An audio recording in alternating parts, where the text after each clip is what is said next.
How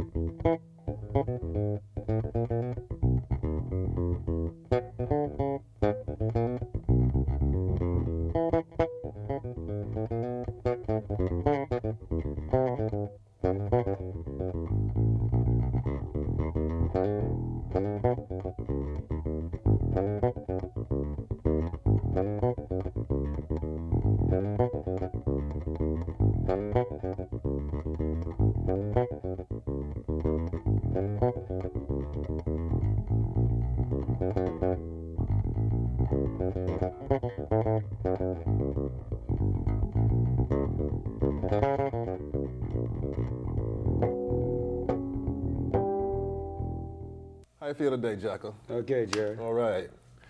You know, a lot has been said about you, but the main thing is that people recognize the fact that you're able to play with real sincerity every style of music. Not only every style, but you can play all parts of a given piece at the same time on this one instrument, the bass. Now, because of this, a lot of people have gone crazy trying to duplicate what you do. People have become great fans of the bass and given it quite a bit of attention. How do you feel about that? Give me a gig, you know. Well, what drove you to this point? Well, I was told, you know, like at a very young age to learn. First thing was to learn the melody to every tune, which I feel is like ultra important. You know, most bass players, most musicians, you know, not just on the bass, but on their particular given instrument, will usually play just the bass part or just the piano part. I mean, the same thing goes for piano players. They should know the bass part too, at least, you know, or whatever. Right. But the main thing is the melody, I feel, that most bass players like are missing. Because like they'll know the bass part, you know, or whatever, they'll be playing that stuff, and there could be a melody on top, which once you know that, especially when it comes to playing changes, you know, harmonic playing, it's like, let's say like Bach, like canons, where there's like two parts. There's a bass part and there's a melody part. They're just as important because the chords come in the middle. One supports the other. Yeah, exactly. Well, in fact, one helps the other. By hearing another part, you can more or less define where your part's going to be. You can fill the holes up. Well, plus it's really great to be able to play a melody to a tune. I mean, how many guys can play, you know, on the bass, you know, let's say most people, let's say the melody is always designated, let's say, to a horn player or the piano or the guitar. But it's nice to play it on the bass too. Certainly. It's a beautiful instrument. Now, what about musicianship? How does this tie in terms of what you studied? Obviously, you mentioned Bach canons. What else did you study? And how does this all come together under the heading of musicianship? Work. You're just staying out there. In other words, you know, applying it. Okay, let's say so for instance, I just said learn the melodies. So what I tell all my bass students when they first start off is, hey, let's you know, learn the melodies. Do you know the melody, let's say, to Alfie, as opposed to just the bass part? And you know, I mean, that's, you know.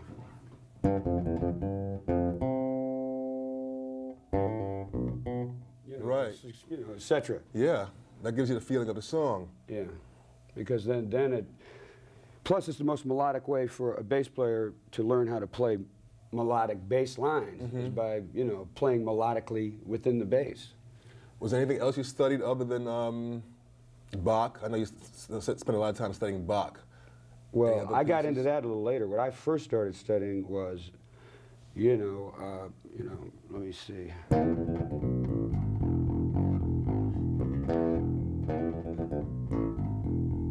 Oh yeah.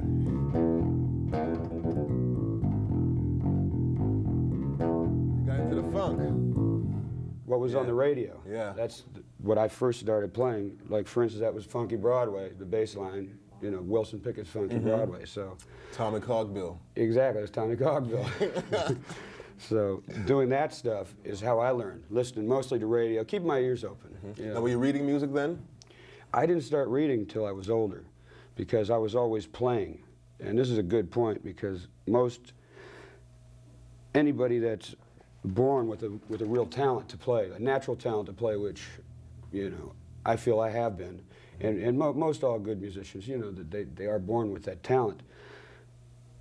to be able to go out and play, they usually can play before they really study. You know what I'm saying? You go out. Yeah, get the feel of it. Yeah, you're out doing gigs and that sort of stuff. And then finally, when it came time for me to learn how to read, when I wanted to learn how to read because I couldn't, and it was really, it was really a drag because I already could play. You know what I'm saying? So for me to have to go back and learn how to read was really a pain. So obviously you learned because with your web report, the stuff that you did was extraordinarily intricate. Well, I was reading way before I got with weather report. Obviously you had to. Right, But you got to such a high level of reading, to be able to do that at the same time. Any, what did you use to get to that point? Well, believe it or not, it sounds corny, just hard practice. You got to put in lots of hours because, like I said, you get fed up, especially for the young players that can already play. I mean, how many guys on the street and they all say, wow, yeah. I say, how's your reading? Well, I can read a little bit. Hey, what do you mean a little bit? Man, if a guy says that, he can't read. Right. You know what I mean? That's you got to sit down and practice read. It's hard. I mean, I used to spend hours a day just with any book I could get a hold of. Treble clef, any clef, bass clef, of course, but just any type of music I could get my hands on just to get in it. How did you get into playing the bass?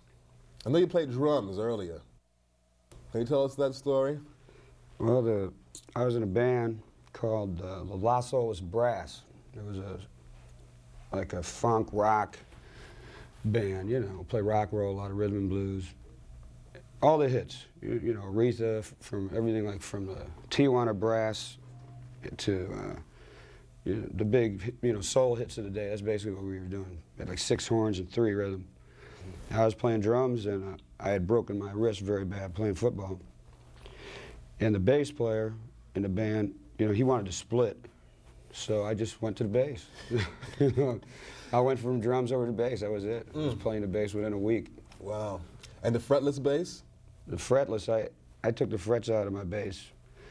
After I was, because I was like getting into jazz a lot and I wanted to have that upright sound, So I had an upright, the upright. I mean, it took me years and years to, get enough bread to get it. I'm from Florida, so one morning I woke up, go in the corner and the bass is in like 100 pieces, because humidity's so bad. I mean, the upright just blew up. I said, forget it, man, I can't afford this anymore. So I went out, got a knife, and took all the, frets out of my fender. That was it. And the rest is history. Incredible. To be able to pick up an instrument and play with in a week's time means you have to have some kind of learning skill, okay? And to take it to the next step, not only have a learning skill, but develop to execute such, flawlessly as you do. Well, the main thing is just paying attention to people on any instrument. For instance, like you look at a guitar player, you just, look at another bass player, just see what he was doing. That's how mainly I learned most everything. So it's visual. Visual as far as just technique. Let's see, because I would see, one thing my father told me once when I first started playing the bass, he came home, he saw me, and he said, just to put my fingers, space them just like at every fret. Because I was just playing. You know what I mean? I was playing like that, and with that's how I was playing the bass, right? So then he said, so I would, because I just put my,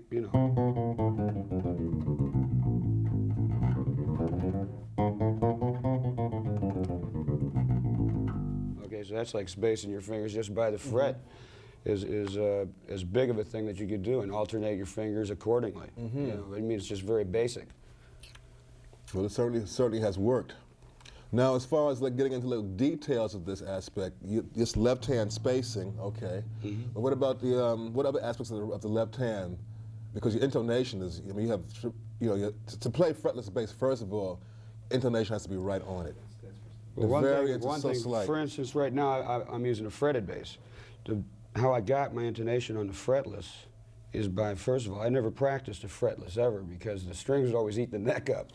So I would only play it on gigs. But see, when I would practice with the fretted bass, it's harder actually to play a fretted bass than a fretless because of the fret noise. So I would but I would play it, and you play exactly on the fretted bass where you do on the fretless. You just play, I mean, you can play here in the middle, it doesn't matter because the tone's going to come out. But and that's where you get the best sound also on a fretted bass. I mean, if you want to get into Clearer. it. Clearer, exactly. So when you go to fretless, and seeing that I had taken my frets out, you know, I had little, The marks the marks were still there with because I put Duratite, some sort of wood putty in there, right? So you could see that, which helped too, you know, because, you know, the fretless, or Fender bass, excuse me, you know, it's got such a long neck. Like on an upright, you got position. You just go this far, and you're in the thumb position. You know, you can feel the neck. Right. I mean, you got to go about this far. You know, I mean, it's a long way. You got feels the same. You got to look at the neck if you're making big jumps. So, you know, that helped a lot, having the fret markers. You know, where the holes were filled in, and then practicing scales. You know, just straight scales, gets your hand in shape, so that once you start off someplace, you know, once you get on the first note, you can go for a long time without having to, you know, check yourself out if you're playing in position. You know what I mean? What about this twilight zone area up here, where everybody finds it hard to play because you can play the same thing back here that you can play up here? How'd you work that up? Because you know, a lot of your playing in this solo area of the instrument, you know. Well, different ways of doing scales. For instance, if you just go.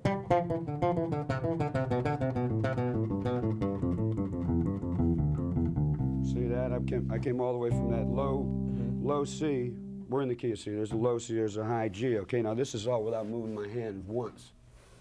You see what I'm saying? And it's all right there.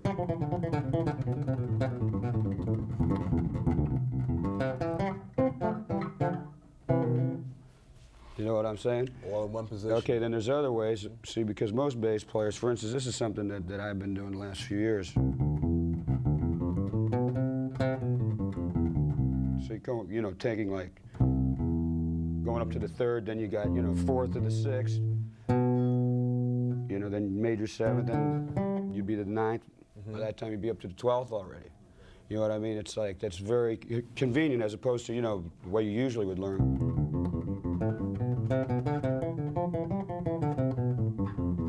See, I mean, that's how most people probably originally learned with That's it, making the smoother approach. Well, that's normal, because that's the way from up here, like you were saying.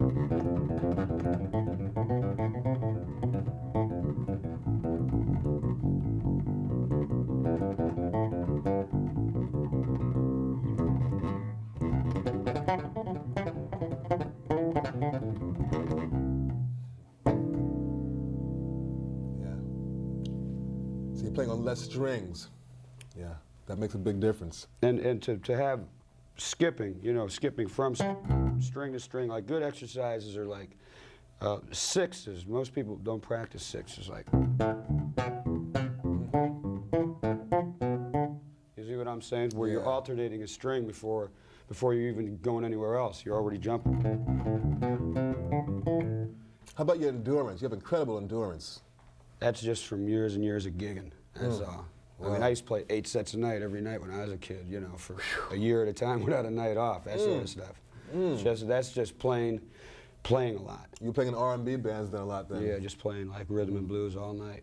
Because I never really had to practice all that much for endurance, because I had it from playing so much. Like in fact, I do most of my practicing without even an instrument, just thinking it. Because my chops, you know, from so many years of playing. Well, that's where your musicianship really comes to the fore. Yeah, well, You can do that. I'm just lucky enough to have, you know, grown up in an era when rhythm and blues was really at its forte. I mean, that's when you were doing most of your stuff, like with Atlantic and everything. And that's people, the style of music that people were into when I was growing up. So there were lots of dance gigs, you know, playing R&B and funk, and then sneak some jazz in on the side, whatever, you know what I mean?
Oh, yeah.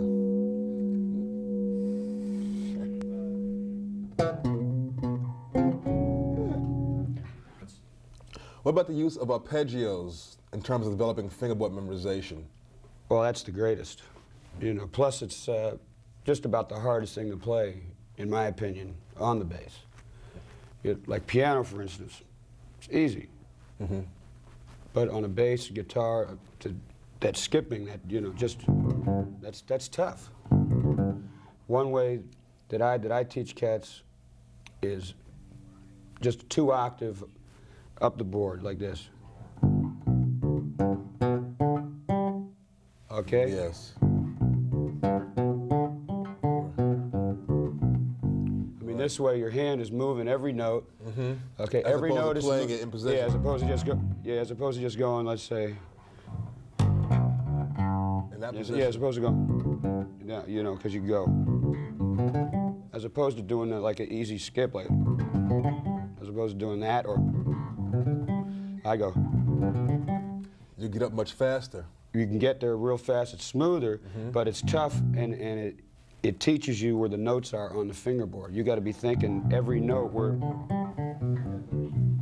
Okay, and then what you do is you run that stuff. I don't even know if I can do it anymore. Wait a minute.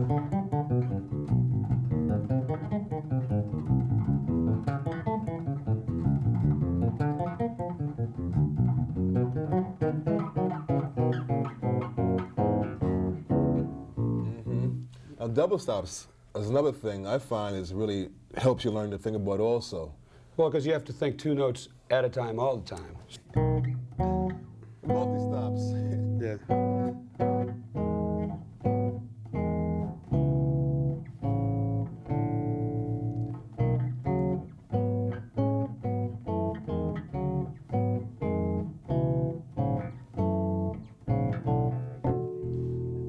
So your exercises seem to be more or less in terms of like mental, in terms of developing things that make you That's think. ultra important, because that way you can, especially in improvisational music, you know where the stuff's at to go for, as opposed to just jiving, let's say, where people are just wiggling their fingers and know a couple of licks. I mean, this way we're talking about, you know, the real deal.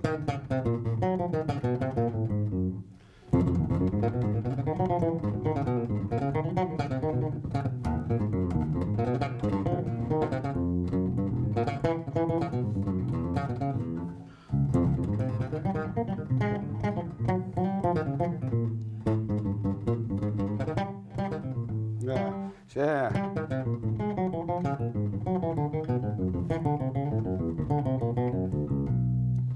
Yeah, I can see with arpeggios really pay off for you because you play a lot of things in thirds, large plus- intervals. Well, plus going up and back with them too. Here's a good exercise.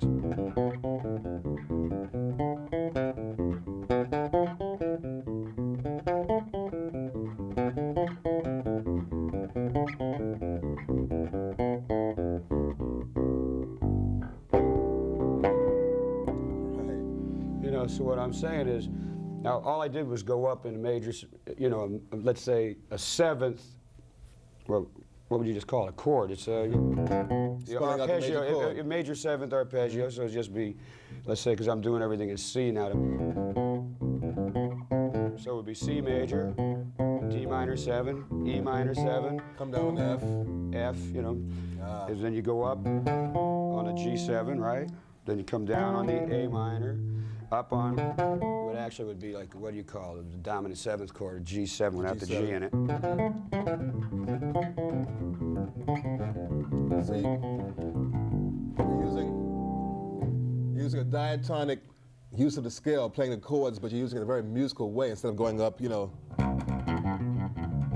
Oh yeah, changing it, you see. not making it a practice, make it actually, you know, Make like, it musical. Exactly, that's very important. And it reflects in your playing also.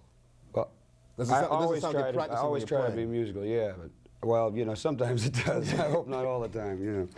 But I mean, there's things to practice, you know.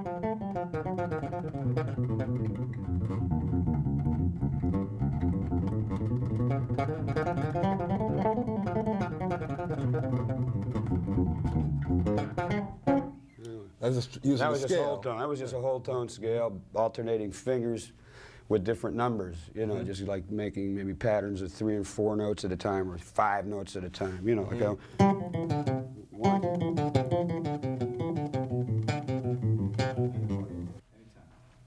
I noticed that while you're playing, you vary your left hand position and technique.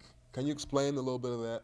Well, lots of times it's got to do with just a tone I'm going for. Sometimes I'll like bend strings, which you got, you know, like a guitarist, and sometimes you know, depending on, especially on the fretlets, let's say, sometimes I got different ways of just getting different tones out of my vibrato, you know, and when it's, and most of all, it's just whatever's comfortable. To tell you the truth, you know, you know, because sometimes you'll be playing, you know, you change your hands to get, that would actually have something to do with the, what'd you say, my endurance even. You know what I mean? Like sometimes you just change your hands to get it different, so, you know, like your left shoulder ain't breaking right. halfway through. Change the muscles yeah, up. exactly. So that's got a lot to do with it, just part of the endurance.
Yeah. Left hand. Now, of all this left hand execution, you're getting your sound, I know, from your left hand, but your right hand also amplifies the sound. I know sometimes you play in this area, high above, at the end of the fingerboard, you play over this pickup. You'll play here, you'll play here. You play everywhere on the instrument. It's like you play all the music, you play all the bass. You know, how does this affect the sound? What are you doing when you're doing this? What are you going for when you're playing back here? So. Well, the main thing when I'm playing in the back is when I'm playing fast for speed. Okay, because needless to say, the string is not as taut here as it is here. So the main thing is this just doesn't move as much. So it's quicker up here. See that? Slower. See, I mean, Yeah. back here, that's all the further I'm going.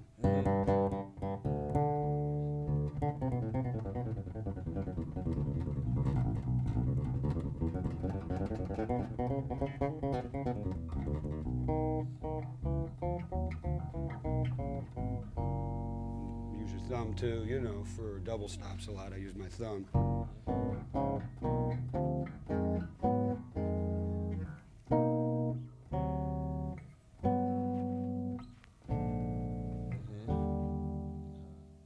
Up here, you get a more rounder tone. See? There's a harder. And when you're playing, what about picking technique? First of all, let's start at the beginning of picking.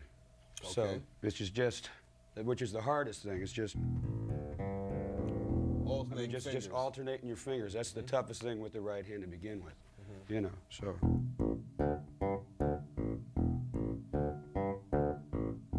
That alone is as hard as anything you'll ever have to play on the bass, and then doing it with the other fingers too, which I can't even do. Opposite. Yeah, and then like, see how that, I'm coming back right then, I just rake them coming back. When you rake something, if you want to rake the string, in other words, then you're gonna have to mute it down here. You know what I'm saying? Hand. Exactly. The left hand. Otherwise, it's just gonna be, you know, it's easier when you're picking something because, the hand is already there. yeah, so to what you mute. do is you just lightly, you know, after you pick each note, you just take the finger off on your left hand, and tap. then it's short, you know, because otherwise you just have, you know. You don't want that. Exactly. You don't want that. So then what I do is just, that's where like scales come in, just over and over.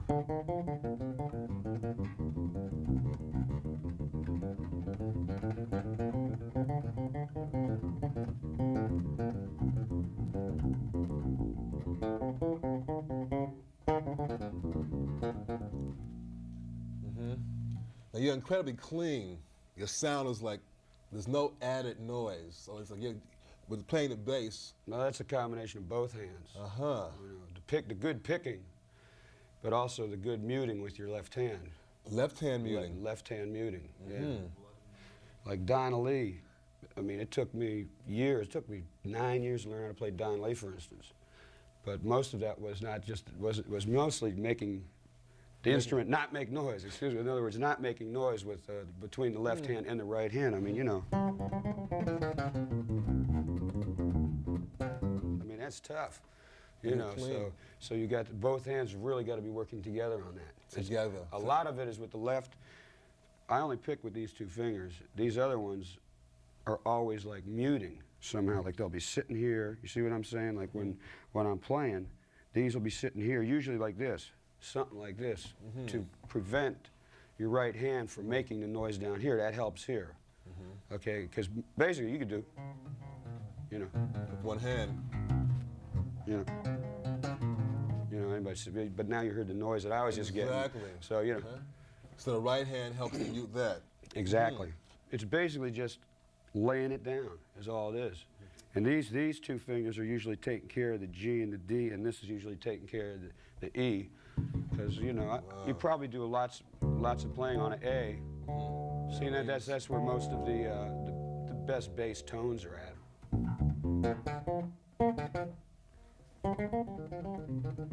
Right.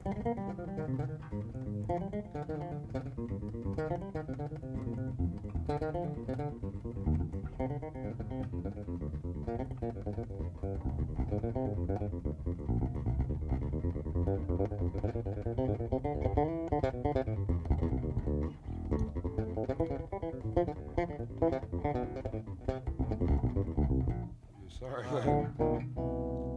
So also is a good thing, like this is not my normal bass. I got a precision bass neck on here deliberately to have to stretch my hands, you know, because the jazz bass neck is thinner, which I usually play on stage. But you know, this is good. It's good to practice on something, because like coming down, you saw me, and I was starting to like scuff up a little bit, man. But you know, it's good because it makes your fingers stretch.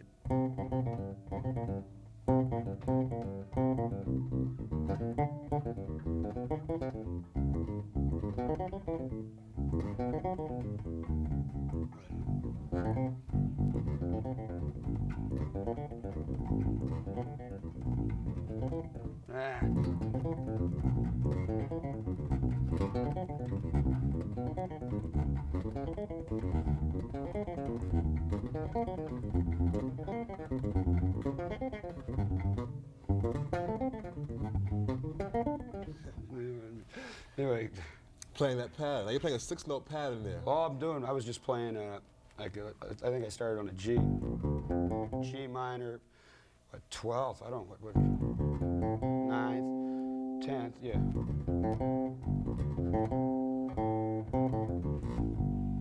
I mean, that's about as much as you can do to really stretch your hand. And then the other thing, I was just coming down with, then I was going up, the next note's going up major. With a flat 5 then. Right. Then go back to the minor again. Just something to think. You just play a minor, major, minor, major. Well, they're not scales. Those are arpeggios, but it's just something like to think about the neck, where all the notes are. Getting back to what we talked about earlier, knowing where all the notes are on the neck. You know, like my father said to me once, he said, Jaco, look, I'm going to come back in a year. He was on the road, he says, and I want you to know where every note is on the neck. You know, if I say I want a C sharp on your G string, a high one, you better know where it is, you know. And when he came back the next year, I knew it. You know, because I know cats that can really play, and they don't even know where the notes are still. Yeah, that's true. You know. So your father's a musician also? Yeah, he's a drummer and a singer. All right. Terrific.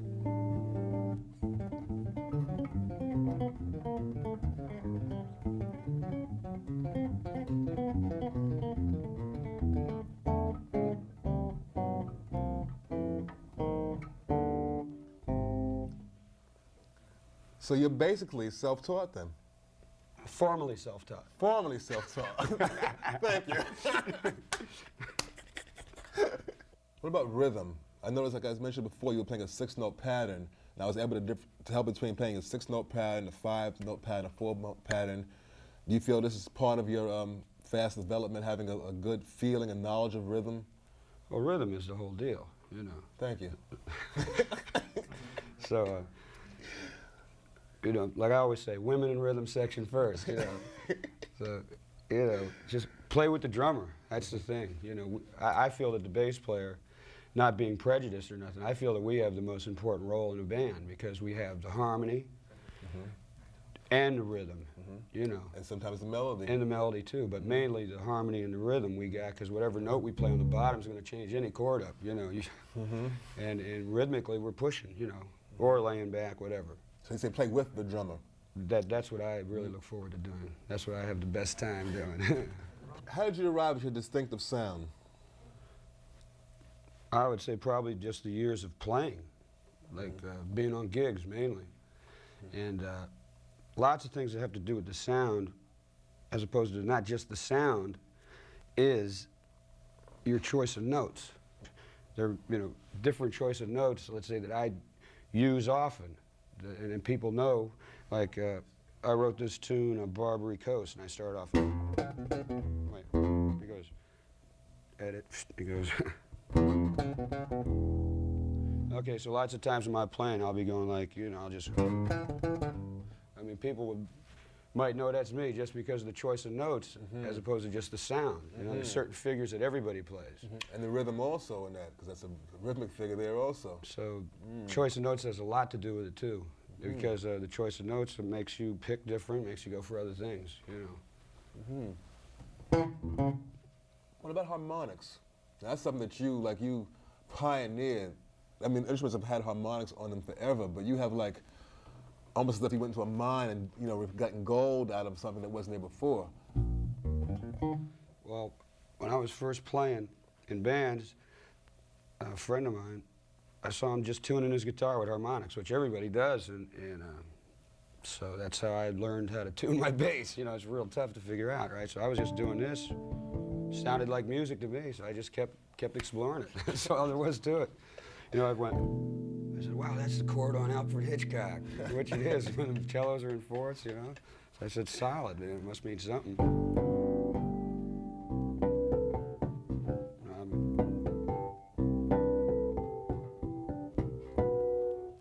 Wow, there it is. I told you I haven't done it in years.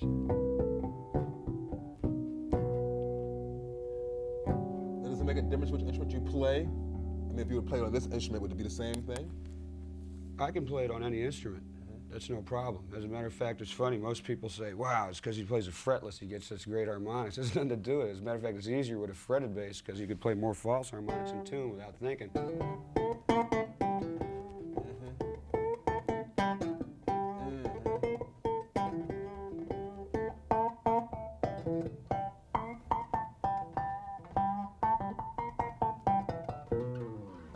how is that false harmonic achieved? I do it with my thumb. It's the same thing as open string, see? In other words,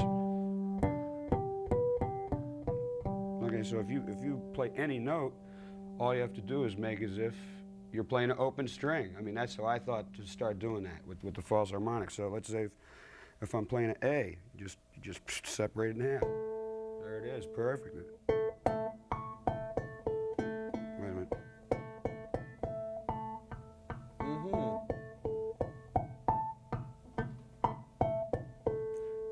Same overtone series, just like a trumpet or anything. It's those are basics. There's your octave. Then it just keeps going up. You know, it's got the seventh in it. It's a basic overtone series. It's no mystery. It's just I pick it with like guitarists, for instance. They go like this, something. I put my thumb here and pick behind it. Pick behind the thumb. Yeah, I put the thumb up here. And then guitarists do it like this somehow. I don't know how they do it. I just go like this. You're getting the same note out.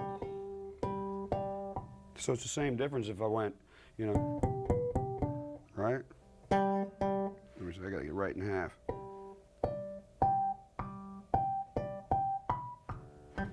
See what I'm saying? So the thumb becomes the open string? Is that what happens? The thumb? No, this becomes your left hand. The left hand becomes the open string? This becomes what this finger would be over here. Your thumb is doing. The thumb takes the place of the left hand finger. Yeah, and then you just happen to be picking right behind it, like. So then, like you what I change used the to note. do, well, what I used to do is.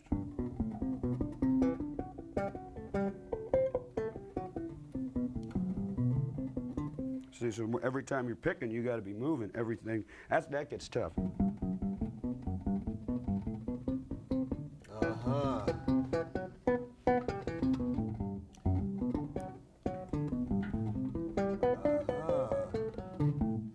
See what I'm saying? You have to make sure that you're picking. That's the hardest thing. You got to be moving. I mean, that much, yeah. Hand. In Portrait of Tracy on your first solo album, you used harmonics exclusively. Could you play a little bit of that for us? Okay. I haven't played this in years. I don't really remember it. But no excuses. Hey, wait a minute. This ain't an excuse. It's a fact.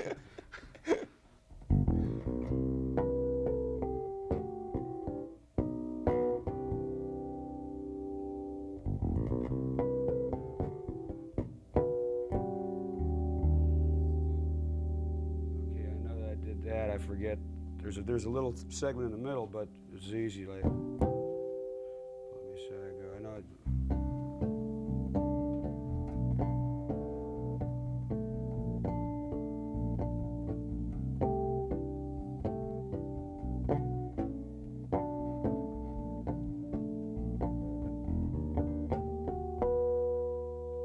remember that. Let me see. Right.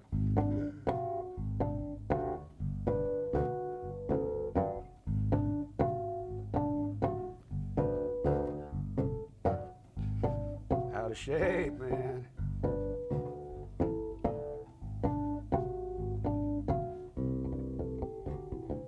I forget what I do then. Something.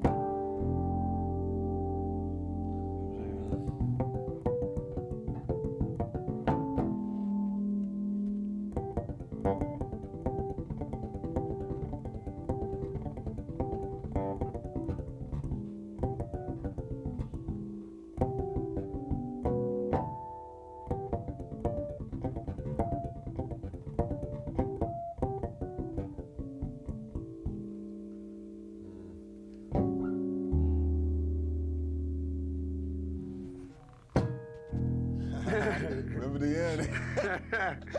The beginning Everybody and the thought end. that was overdone. That's for real, man. Yeah, man. You're definitely That's for real. tough. See, I did the same thing I was talking about up here with F sharp, a B, and an E here. Got the E in the bass, then I went up to the third, just as if I went to the B of the G on the open string, right? And just, so I got, then I got, you know, G sharp, then I got D sharp, then I got A sharp. So I got like a flat 5, major 7 flat 5, or E major 7 flat 5. Now, would you say?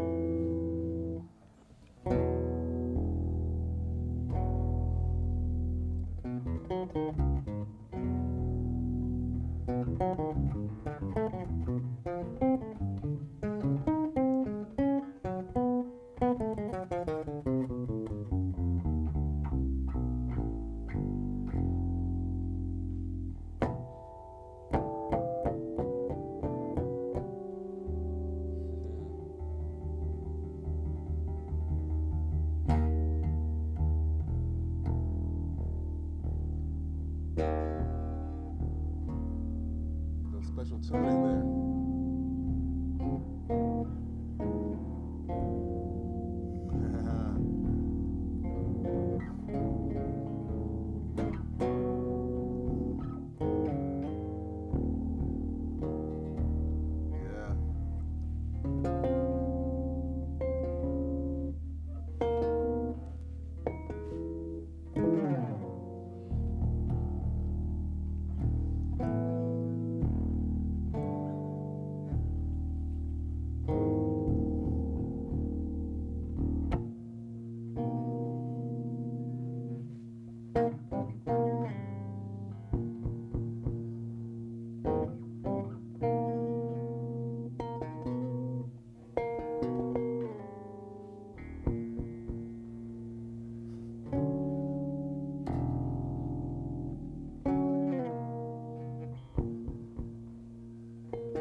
Yeah.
We were talking the other day about listening to the radio and you learning everything that was on the radio. Out of all the music you listen to, which music you would influence more by, and what particular players, if any, that you might have come across? Mostly popular music. Mm-hmm. Elvis Presley, Beatles, James Brown, Sinatra, whatever. At that period, that's when I was coming up. Like, let's say the 60s. Mm-hmm. Whatever was like hip then, that's what I was checking out. Mostly from the radio, whatever you see on TV, that sort of stuff. Mm-hmm. And I really wasn't influenced that much by bass players. To tell you the truth, I didn't even know who the bass players were most of the time. That's true, they wouldn't tell you. You just knew who the singer was, you know. So mostly like off 45s. Mm-hmm. So, but like players like yourself, for instance, you were on a lot of those Atlantic dates, out of Muscle Shoals, etc., New York. A lot of Aretha dates, that stuff knocked me out. So you're a big influence. I know Bernard Odom was. He played with James's band. Bootsy used to play with James's band. Mm-hmm. And Cool, I like Cool, he was great. Jameson? Jameson, of course. Yeah. Duck Dunn. Yeah. Those were like, my big influences. Then with the Upright, into the jazz thing, like Paul Chambers, of course, and Gary Peacock, I liked a lot. And, what about Mingus? Mingus was great. I didn't hear that much of his bass playing. I mostly heard his orchestral stuff. You know what I'm saying? Yeah. I always loved his bass playing, but I always loved his music even more. Yeah, his writing was something else. Yeah, I feel you're at that level also, where like his writing is like even going beyond. No matter how great a bass player you are, your music just goes even beyond that. Yeah, Mingus was great. I really liked him a lot, and all the cats that were on all the records. Paul McCartney, I love his bass playing. Yep. All the cats. Yeah. Whatever was out there. Doing it. There was some good stuff. The Marketplace. Lots of records too. Harvey Brooks, with Electric Flag, and Billy Rich with Buddy Miles. That whole period of stuff was fantastic. Mm-hmm. Great. Can you give me one example of any particular style thing, something that stuck with you out of all those people you mentioned?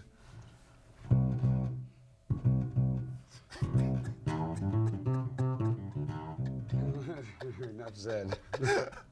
Okay.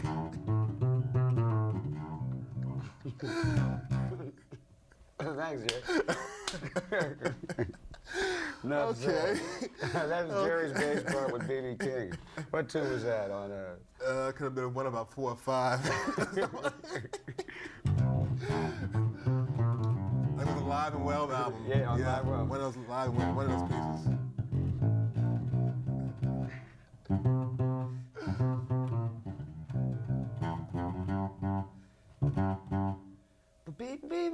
What'd you do? Yeah.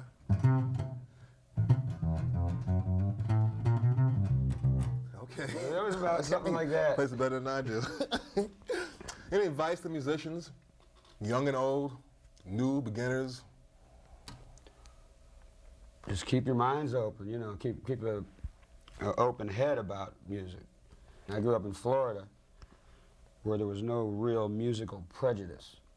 There was all sorts of music. Everybody was playing everything from Cuban music to symphonic music, everything. Whatever you wanted to hear, you could hear it. You know, like in New York, I know when I first came to New York, it's like everybody just wanted to play jazz. They didn't know about rock and roll. They didn't know about funk. They didn't know about nothing. All they wanted to do was jazz. Now New York is cool. They're playing everything. Everything. But I grew up in Florida, and everything was hip. So I was fortunate enough to be exposed and be able to play with all different types of musicians. And you know, I played in a country band for a year. I had a ball. You know, I love country and western too. If it's good, I dig it. Whatever it is, just to keep an open mind about everything. Yeah. That's about my only advice. And keep listening. Beautiful. Keep your ears open. All right. I need to hear it. You can't get enough of that. Tell me.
I know you play with some of the great musicians, especially bassists.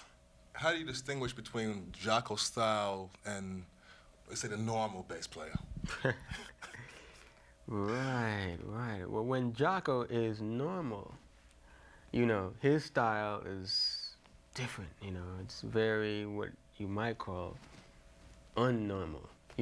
He's very different. When he tries to solo, he comes up with new ideas as much as possible.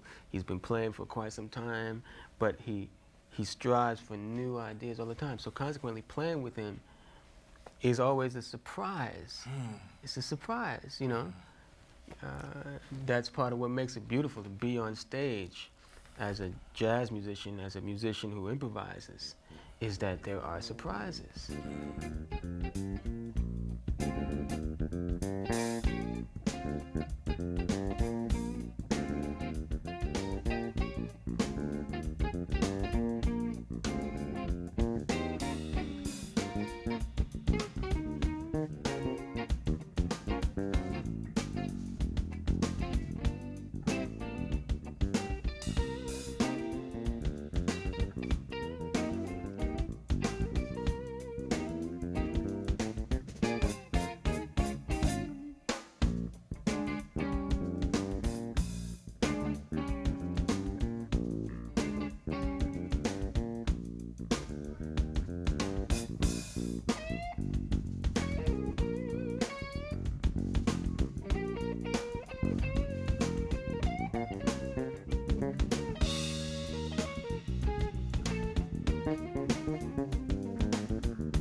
Now, what do you think of when recording as opposed to performing? There is a difference in thought. Or do you differentiate between the two? Does it make a difference when you hit the stage or you go into the recording studio? I see a big difference, See personally. a big difference? Could you run it down? Well, when I go into the studio, I definitely have to have more of a plan, you know, because it's something that you're making force, you know, for that idiom. There's definitely a difference. Musically, there's not that much of a difference, but the way that you behave before you get there, you know, like I would never practice before a gig. You know, but I mean, I practiced all week for this to make sure my fingers could do technical things for this particular thing, okay? If you're doing a record date and you know some of the music in advance, you be thinking about it and you make sure your chops are ready to cover it. So there is a big difference. When you're doing your gig every night, you know, man, third or fourth tune, you're gonna be warmed up. you're gonna be hitting. You know, once a couple tunes, you in there, and everything is gonna be all right. But recording, there is a big difference, in my opinion. I don't know, Kenwood, what do you think? When you play live, the audience is right in the present time with you, you know, with you as you play. So you can play off of the audience in that sense. Well, we've done several. Excuse me, we've done several albums with Weather Report, for instance, most of that stuff everyone thinks is live is us playing in front. We're in a studio, but with like a studio big enough to also have a small audience in there too. So you also are, you got the best of both worlds.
Thank you.